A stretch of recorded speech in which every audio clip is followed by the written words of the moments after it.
أهلا بيكم في قناتنا وتلك كانت قصتي. لو عندكم أي مشكلة ومحتارين في حلها تقدروا تبعتوها لنا على صفحتنا على فيسبوك أو تحت في صندوق التعليقات، وإن شاء الله هنحاول نلاقي لها حل. وما تنسوش تعملوا لايك وسبسكرايب علشان قناتنا تكبر بيكم. ومعانا مشكلتنا النهاردة. أنا نادية، عندي 50 سنة، اتربيت في أسرة غنية وعيلة معروفة في قريتنا. أبويا كان رئيس مصلحة حكومية، وأمي اتفرغت لتربيتي لأن أنا الوحيدة، وجيت لهم بعد سنين كتير. واهتموا بتعليمي في مدارس خاصة، وكان في مدرسين بيجولي البيت، وكنت متفوقة وطلعت من أوائل الثانوية العامة على الجمهورية، ودخلت الجامعة وخلصت كليتي وهي من كليات القمة، وكنت هتعين معيدة لكن أنا رفضت.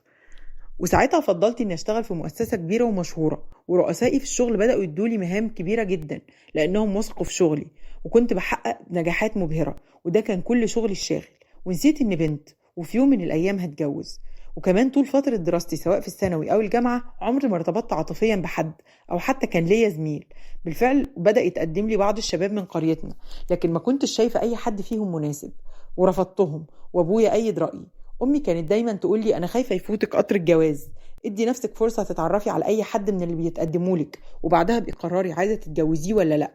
وفي يوم من الايام زارنا واحد قريبنا بس من محافظه تانية، وقال له ابنه قال لبابا ان ابنه عاوز يخطبني، وهو طبيب شاب اكبر مني ب5 سنين وملوش اي تجارب سابقه.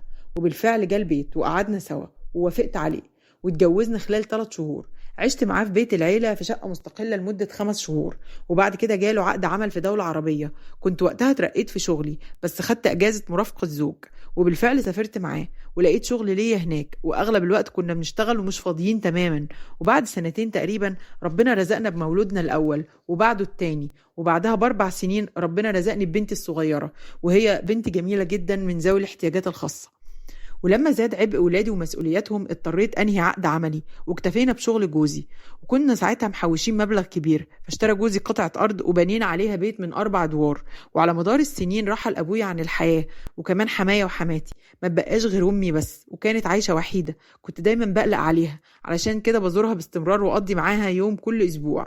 وفي الفترة دي رجعنا مصر ورجعت شغلي، وكانت حياتي هادية جدا. والحقيقة ان جوزي كان شخص عطوف وكريم وهادي الطباع واخلاقه عالية، كل الناس بتحبه. لو مرة رحت له العيادة بلاقيها زحمة جدا، لأن الناس بيجوله من كل مكان لأنهم واثقين فيه وفي ضميره.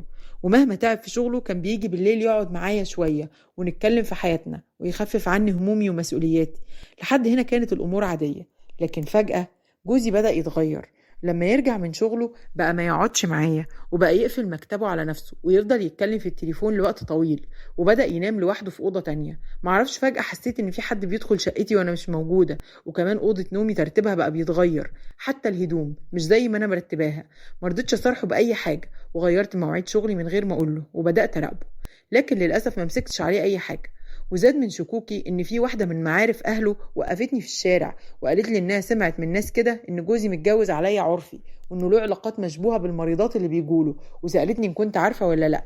وحلفتني ان ما اقولش لاي حد ان انا عرفت منها حاجه، لان جوزها لو عرف انها قالت الكلام ده هيطلقها. وهنا بدات اربط بين حال شقتي والتغيرات اللي بلاحظها وكلام الست دي، وهنا اتاكدت بقى من خيانه جوزي وان شكوكي كانت صحيحه.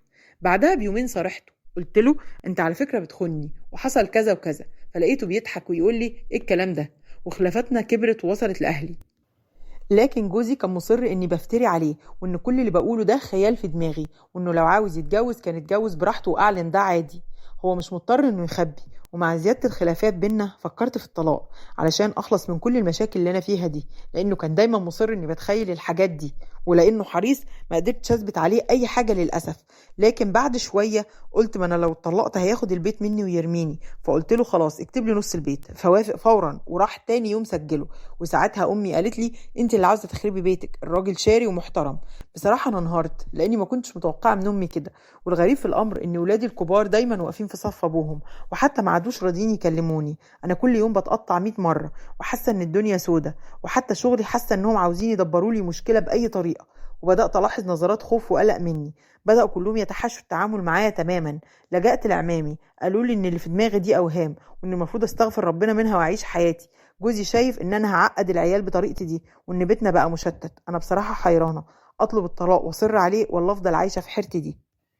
لصاحبة الرسالة، طبعا أنا مقدرة شكوكك وحزنك وحيرتك، لكن كون جوزك بيحاول يرضيك بكل الطرق ومش بيرفض لك طلب معناها فعلا إنه شريكي.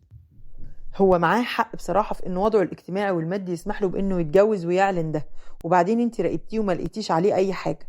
ممكن بيقعد في مكتبه علشان بيشوف أبحاث معينة أو بيناقش حالات طبية مع زمايله. أنصحك تزوري طبيب نفسي للإطمئنان، لأنه قد يكون وسواس قهري، لأن موضوع زمايلك في الشغل ملوش أي مقدمات ولا مبررات. وبتمنى لك حياة سعيدة.